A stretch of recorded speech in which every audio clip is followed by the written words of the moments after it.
Enshuminche hingwire abatura ku rugo mugombora ya Kasenda bakargayo bayeterera induru bwa nyuma y'inyanja ya Marusi mu district ya Kabarore bari kugira ngo batwire no batahwa mizi agokoreso mu makagaba mizi gayo gakahinduka gaba gakinyansi okurugera hari Samuel Tinkasimire orokora nkashoshoro Gisto Ministry y'ebyamizi n'ebyo buhangwa yahereze kutunga samples kurugaha nyanjeji okwenda ngo bakacondoza kumanya n'iki cyenyine cyatumira mizaga gahinduka erangi tukamara kutwara zina kwesere samples mu laboratories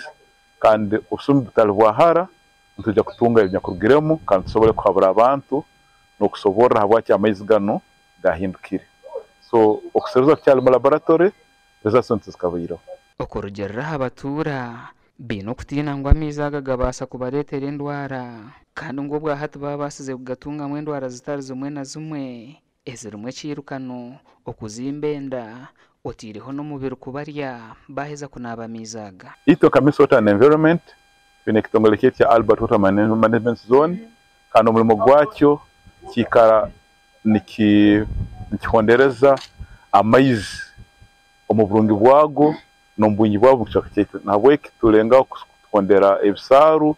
tugenda mu nyanja zaitu Enshuminche hingwire district ya Kabarore karangerera kuyahereze kwandika abantu 36 binendwara ya Bilharzia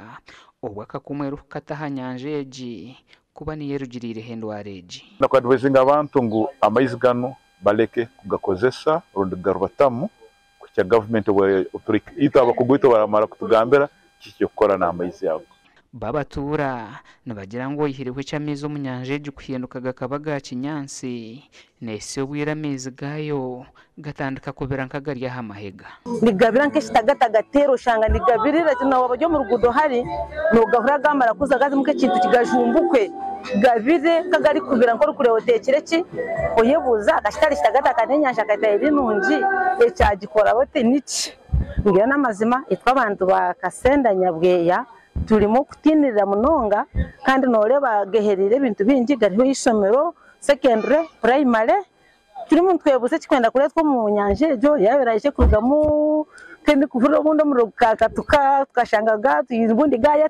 tukahwerekerera ekitinkumanya chondozi bona mu tweretere minister wa webyamizi aija chondoze akebera mizi arebe kintu kiri hasi yago mizi Gideon Ruta uri kansara wa district habwe gombora ya Kasenda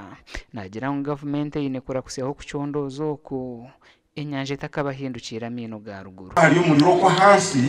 aza nigwasa kuja kwimuka heciro kimwe ekayiguye kwaza kubandiza hone yanje protect my life Mr Chairman omujenyi mukuru nitwenda ngo icyo kintu kicondozo bwe twashanga ngo hari umuriro kutaka twoceze turabure abahikene n'kijo mweco bashangwe biruka tabakebere bamanye ekigyo mu mizi niki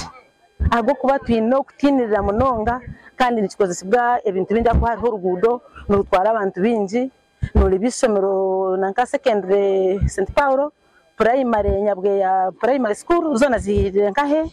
aho kandi rone sentibi zehingurize nyanjejo gasha kwa Jonathan Tsingwire.